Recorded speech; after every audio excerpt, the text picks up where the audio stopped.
மக்கள் வணக்கம். மீண்டும் இந்த ஆலயம் நிகழ்ச்சியின் மூலம் உங்கள் அனைவரையும் சந்திப்பதில் மிக்க மகிழ்ச்சி. உலகிலேயே இந்தியாவில்தான், குறிப்பாக தென்னிந்தியாவில்தான் கோவில்கள் அதிகம். ஒவ்வொரு கோவிலுக்கும் ஒவ்வொரு வரலாறு, ஒவ்வொரு தனி சிறப்பு. அந்த வகையில் இன்றைய நிகழ்ச்சியில் என்ன ஆலயம் என்பதை காணலாம்.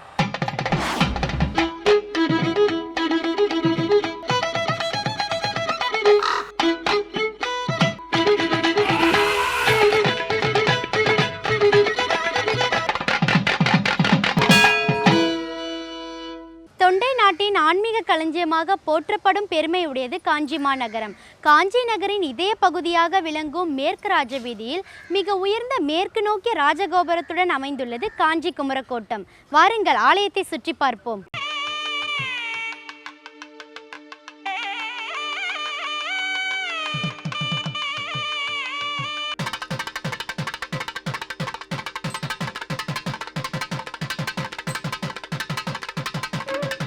கந்த பெருமானின் அறுபடை வீடுகளின் சிறப்பினையும் ஒன்றாக இணைத்து கந்த புராணம் என்னும் நூலை நெய்த கச்சியப்ப சிவாச்சாரியாருக்கு அவர் எழுதிய பாடல்களை திருத்தம் செய்து வழங்கியது மட்டுமின்றி நூல் அரங்கேறவும் இலக்கண பொருள் விளக்கி முருகன் அருள் புரிந்த திருத்தலமே இந்த திருக்கோயில்.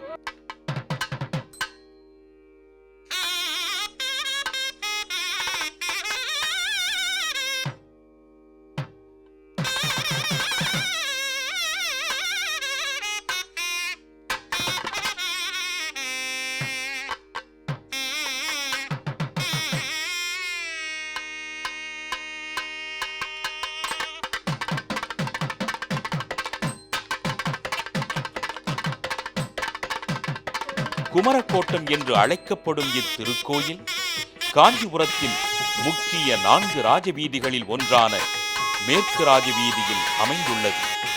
காஞ்சிபுரம் பேருந்து நிலையத்தில் இருந்து 1 கிலோமீட்டர் தொலைவிலும், தொடர்வண்டி நிலையத்தில் இருந்து 1 கிலோமீட்டர் தொலைவிலும் இந்த குமரக்கோட்டம் எழிலுற அமைந்திருக்கிறது.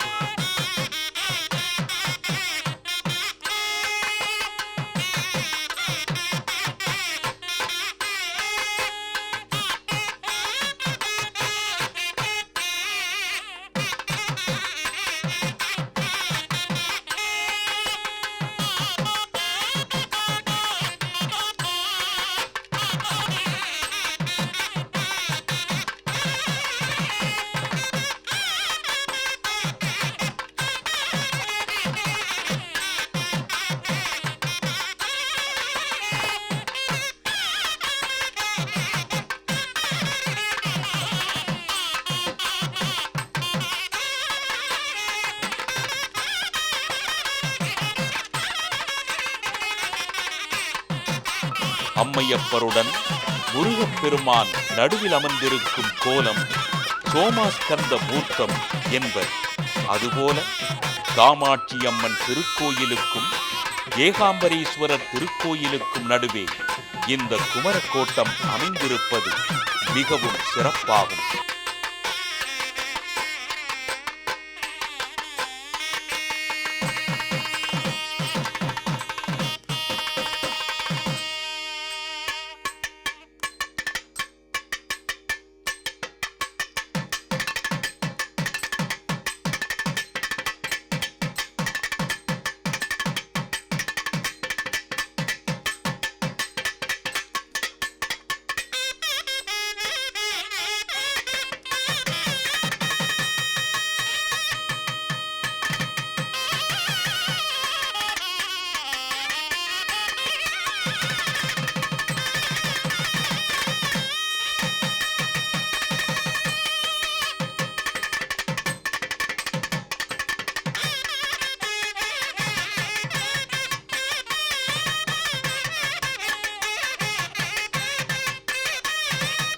மிக உயர்ந்த மேற்கு நோக்கிய ராஜகோபுரத்துடன் விளங்கும் இத்திருக்கோயிலின் உள்ளே கொடிமரம், பலிபீடம்,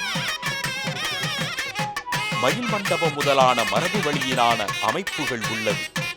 பிரம்மாண்டமாக இருக்கும் 16 கால் மண்டபத்தை ஒட்டி வலப்புறத்தில் மிகப்பெரிய கம்பீரமான தோற்றம் கொண்ட வரசித்தி விநாயகர் காட்சி தருகிறார்.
சிறப்புடைய எண்ணற்ற திருக்கோவில்கள் அமைந்த காஞ்சி மாநகரமே கோவில் நகரம் என்ற சிறப்பை பெற்று மிளிர்கிறது.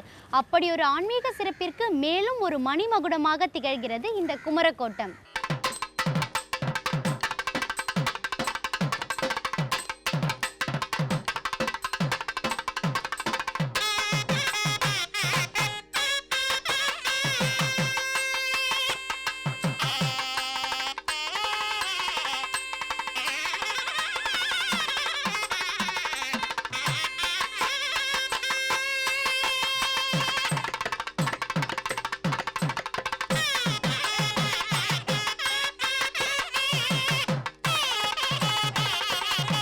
ரிஷிகோபுரம் வழியாக முருகன் சன்னதியை அடையலாம்.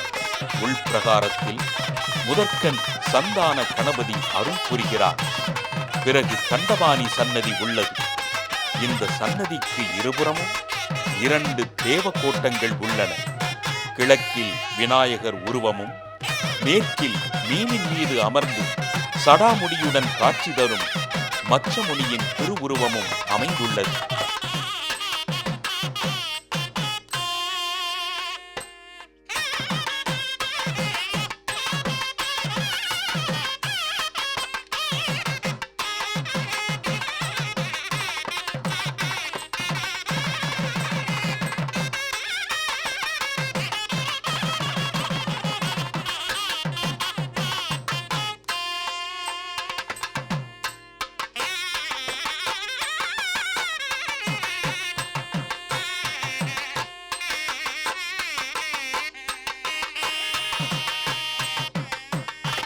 தண்டபாணி சன்னதியை அடுத்து சண்முகப் பெருமாள் அருள்காட்சி.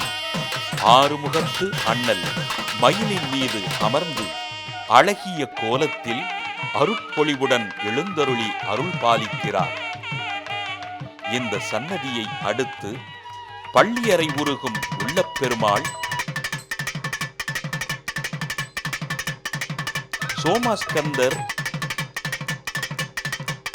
நவவீரர்கள், கஜவள்ளி, முத்துக்குமார சுவாமி சன்னதிகளும் உள்ளன.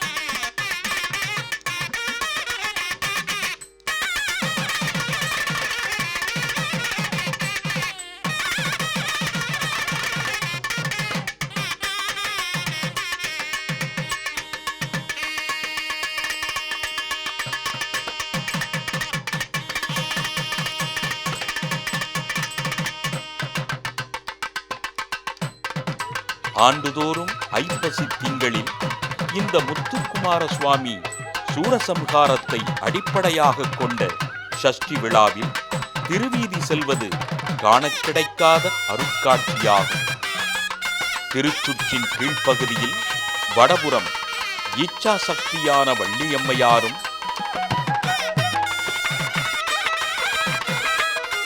தென்புறம் கிரியாசக்தியான தெய்வயானை அம்மையாரும் அருள் பாலிக்கின்றனர். இந்த 2 சன்னதிகளுக்கும் இடையே தட்சிணாமூர்த்தி, திருமால், நாகலிங்கம், நவவீரர்கள் மற்றும் நவக்கிரக சன்னதிகளும் அமைந்துள்ளன.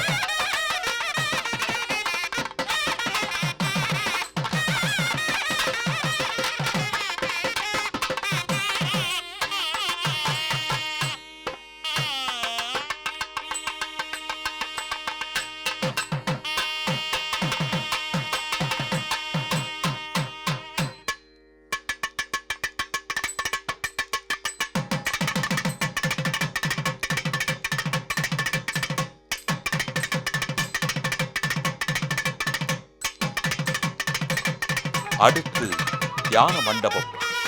திருச்சுற்றின் மேற்கு பகுதியில் வடக்கு நோக்கிய மண்டபத்தில் அருள்மிகு கல்யாண சுந்தரர் வள்ளி தெய்வானையுடன் காட்சி தருகிறார். இத்திருக்கோயிலில் ஆண்டுக்கு 2 முறை கல்யாண சுந்தரர் வள்ளி தெய்வானை திருமூர்த்தங்களுக்கே திருக்கல்யாண உற்சவம் நடத்தப்பெறுகிறது. இவ்வாறு திருக்கோயிலின் உட்பிரகாரத்தில் எழுந்தருளியிருக்கும் தெய்வ திருமேனிகளை வழிபட்ட பிறகே குமரக்கோட்ட பெருமானாகிய சுப்பிரமணிய சுவாமியை வழிபட வேண்டும். வழிபட்டால் எல்லா வளங்களும் நம் வாழ்வில் ஏற்படும் என்று சொல்கிறார்கள்.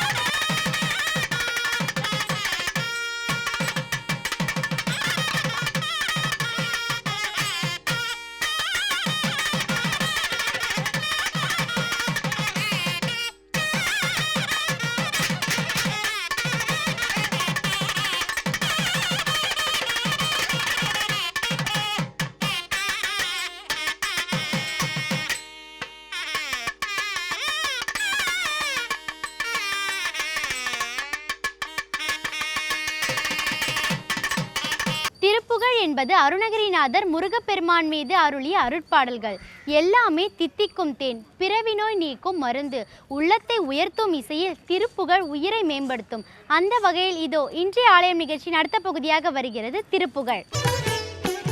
எல்லோரும் இன்புற்றிருக்க நினைப்பதுவே அல்லாமல் வேறொன்று அறியேன் பராபரமே. பழனிமலையில் எழுந்தருளியிருக்கும் முருகப்பெருமானை நோக்கி திடமிலே எனும் அருணகிரிநாதர் அந்த பாடலை பாடினார். அதனுடைய விளக்கம் என்ன என்று பார்த்து தினந்தோறும் பூஜையில் சொல்ல வேண்டிய பாடல் இது என்று வாரியார் சுவாமிகள் சொல்லி இதற்கு விளக்கமாக இதிகாச புராணங்களில் இருந்து அவர் சொல்லுவார். ஆனால் நம் காலத்திலேயே நம் கண் எதிரில் நடமாடிய அவருடைய வாழ்க்கையிலிருந்தே இப்பாடலுக்கு அற்புதமான தகவல்களை பார்த்து கொண்டு வருகின்றோம். பாடலை பார்த்துவிட்டு விளக்கத்தை பார்ப்போம். திடமிலி சர்க்குணமிலி நட்டிரமிலி அற்புதமான செயலிலி மெய் தவமிலி நற்ஜபமிலி சொர்க்கமும் மீதே இடமிலி கை கொடையிலி சொற்கியல்பிலி நற்றமிழ் பாட இருபதம் குற்று இருவினையற்று இயல்கதியை பெற வேணும் கெடுமதி ஒட்டிடும் அசுர கிளை மடிய பொறும்பேலா கிரண குறை பிறை அருக கிதழ் மலர் கொக்கிரகூடே படர் சடையில் புனை நடன பரமர் தமக்கு ஒரு பால பல வயலில் தரள நீரை பழனிமலை பெருமாளே. திடமான சித்தம் இருக்க வேண்டும், நற்குணங்கள் இருக்க வேண்டும், நல்ல திறமை இருக்க வேண்டும், அற்புதமான செயல் இருக்க வேண்டும். இவற்றையெல்லாம் பார்த்து உண்மையான தவம் இருக்க வேண்டும். மெய்த்தவம், நற்ஜபம். அதாவது ஒன்றும் எனக்கு அவ்வளவு அனுப்பு இவ்வளவு அனுப்பு என்று இறைவன் கேட்கவில்லை. ஒரு நாளைக்கு ஒரு 5 நிமிஷமாவது அப்படியே அவனுடைய திருவடிகளில் ஆரம்பித்து திருமுடி வரையில் இறைவனுடைய திருவடிவத்தை தியானம் செய்து கொண்டிருக்க வேண்டும், ஜபம் செய்ய வேண்டும். இதெல்லாம் செய்தால் என்ன பலன் என்பதுதான் ஆச்சரியகரமான அந்த தகவல். சென்ற நிகழ்ச்சியில் பார்த்தோம் அல்லவா, வாரியார் சுவாமிகள் ஒரு தகவலை சொன்னார், அடியேன் நடுங்கி போய்விட்டேன் என்று. வாரியார் சுவாமிகளிடம் அந்த மெய் தவம் இருந்தது, மெய் ஜபம், உண்மையான அந்த நல்ல ஜபம் இருந்தது. அதாவது குரலை மாற்றி பேசக்கூடியவர்கள், மிமிக்ரி என்று சொல்வோமே, அது வாரியார் சுவாமிகளைப் போலவே மாற்றுக்குரலில் பேசி அவர் ஒரு அசைவ உணவகத்தில் உட்கார்ந்து கொண்டு கண்ணா பின்னாவென்று தின்றதாகவும் அங்கே ஒலிப்பதிவு நாடாவில் பலர் பேர் இதை நம்பினார்கள். விவரம் தெரியாதவர்கள் இருந்தவர்கள். அடியேன் இதை கேட்டு வருத்தப்பட்டேன். வாரியார் சுவாமிகளிடம் சென்று இதை முறையிட்டு, சுவாமி இதற்கு ஏதாவது ஏற்பாடு செய்ய வேண்டும், உடனடியாக அந்த ஒலிப்பதிவு நாடா விற்பனைக்கு தடை உத்தரவு வாங்க வேண்டும். இவ்வாறு பேசிய அந்த பிரபலமான நகைச்சுவை நடிகர் அவர் மீதும் நடவடிக்கை எடுக்க வேண்டும். நீங்கள் உத்தரவு கொடுத்தால் போதும், மிகுதியை அடியேன் பார்த்து கொள்வேன் என்றேன். வாரியார் சுவாமிகள் அழகா ஒரு புன்முறுவல் போர்த்துவிட்டு, அப்பா தம்பி, அவங்க மேலே கோபம் கூடாது, எந்த விதமான நடவடிக்கையும் எடுக்கக்கூடாது, நீங்கள் ஏன் ஏன் ஏன் என்று கேட்டபொழுது அவர் சொன்னது பாருங்கள், அவர்கள் என்னை இழிவு பேசினாலும் சரி என்னை பாதிக்காது, எனக்கு அதனால் எந்த விதமான குறைவும் இல்லை. ஆனால் அதே சமயத்தில் அவர்கள் என்னை போலவே மாற்றுக்குரலில் பேசுகின்றார்கள் என்று சொன்னீர்கள் அல்லவா? ஆமாம். முடிக்கும் பொழுது அவர்கள் எவ்வாறு முடிக்கின்றார்கள்? சுவாமி உங்களை மாதிரியே தான் முருகா முருகா என்று சொல்லி முடிக்கிறார்கள். அப்படின்னு சிரித்து விட்டு அவர் சொன்னது, ஏதோ அடியேனை வைத்து அவர்கள் 2 முறை முருகா முருகா என்று சொல்லக்கூடிய ஒரு புண்ணியம் அவர்களுக்கு கிடைக்கின்றதல்லவா, அதை நாம் கெடுத்து விடக்கூடாது. எந்தவித நடவடிக்கையும் எடுக்காதீர்கள். என்ன மனது ஐயா, அதுதான் உண்மையான அந்த ஜபம். அடுத்தது சொர்க்கமும் மீதே இடமில்லை. சொர்க்கத்தில் ஏன்னா நல்லது செஞ்சாதானே அங்கே இடம் கிடைக்கும். வள்ளுவர் சொல்றாரே, இங்க விலங்குகளையும் அதையும் இதையும் போட்டு நல்லா அடிச்சு இப்படி கடிச்சு இப்படி எல்லாம் பண்றோம் இல்லையா, இப்படிலாம் பண்ணாங்க, நரகத்தில் இவர்களை படுக்க வச்சு அப்படி செய்வார்களாம். வள்ளுவருடைய வாக்கு அது. அப்படிப்பட்ட சொர்க்கத்தில் நமக்கு சொர்க்கம் என்பது உண்டா இல்லையா ஆராய்ச்சியே வேண்டாம். நம் காலத்திலேயே முருகப்பெருமானை நேருக்கு நேராக தரிசித்து முருகப்பெருமானால் மருத்துவம் பார்க்கப்பட்ட பாம்பன் சுவாமிகள் சென்னையில் பொது மருத்துவமனையில் பாம்பன் சுவாமிகள் வார்டு என்றே இன்றும் உண்டு. அங்கு முருகப்பெருமான் வந்து அவருக்கு மருத்துவம் பார்த்தது பொது மருத்துவமனை குறிப்புகளில் இடம்பெற்றிருக்கிறது. அந்த பாம்பன் சுவாமிகள் நேருக்கு நேராக நரகத்தையும் சொர்க்கத்தையும் தரிசித்து விட்டு அவர் எழுதி வைத்திருக்கிறார். அப்படிப்பட்ட நல்லவைகள் நாம் செய்து கொண்டிருந்தால் சொர்க்கத்தில் இடம் இருக்கும். அது மட்டுமல்ல, நமக்கு சொர்க்கத்தில் இடம் இருக்க வேண்டும் என்றால் கை கொடையிலே என்கின்றார் அடுத்த வார்த்தை. அடுத்தவர்களுக்கு கொஞ்சமாவது கொடுக்க வேண்டாமா? கர்ணனுக்கு அவ்வளவு பெரிய பெயர் இன்னும் இருக்கின்றது என்றால் அவன் வீரன் என்பதற்காக அல்ல. கொடையில் கர்ணனோட கொடையும் போச்சு சொல்கின்றோம் அல்லவா?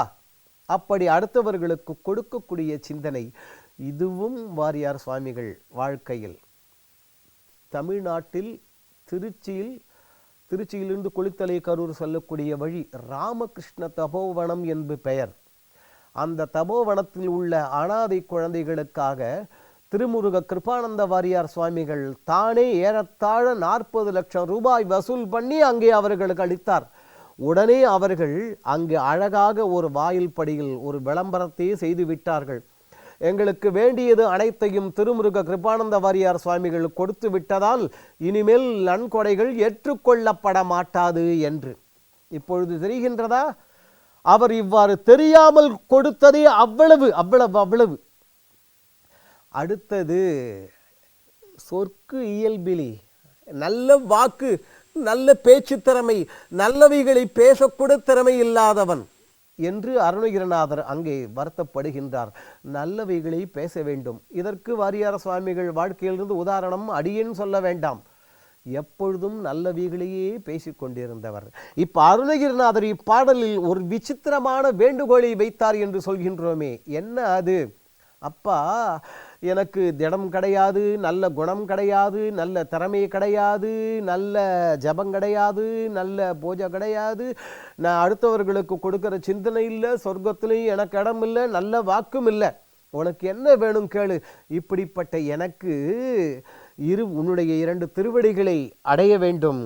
இருவினை, அதாவது நல்வினை தீவினை என்பது இருவினை ஒப்பு மலபரிபாகம் என்பார்கள், அதுவும் இல்லாமல் போக வேண்டும். என்னுடைய ஆன்மாவிற்கு உண்டான உத்தமமான இயல்பான அந்த உயர்ந்த நிலையை அடைய வேண்டும். சரி, வேண்டும் என்றால் இவ்வளவிற்கும் அடிப்படையாக ஏதோ வைத்திருக்கின்றாயே அருணகிரி, சொல்லிவிடு என்று அங்கே முருகப்பெருமான் கேட்பதைப் போல அருணகிரிநாதர் சொல்கின்றார் பாருங்கள். நற்தமிழ் பாட என்ன வேண்டுகோள், யாராவது கேட்போமா இத? தெய்வமே, உன்னை நல்ல தமிழில் நான் பாட வேண்டும், வேற வேலை இல்லை, கேட்போமா? அருணகிரிநாதருடைய அந்த தமிழ் பக்தி என்ன, தமிழ் வைராக்கியம் என்ன அங்கே கேட்கின்றார் பாருங்கள்.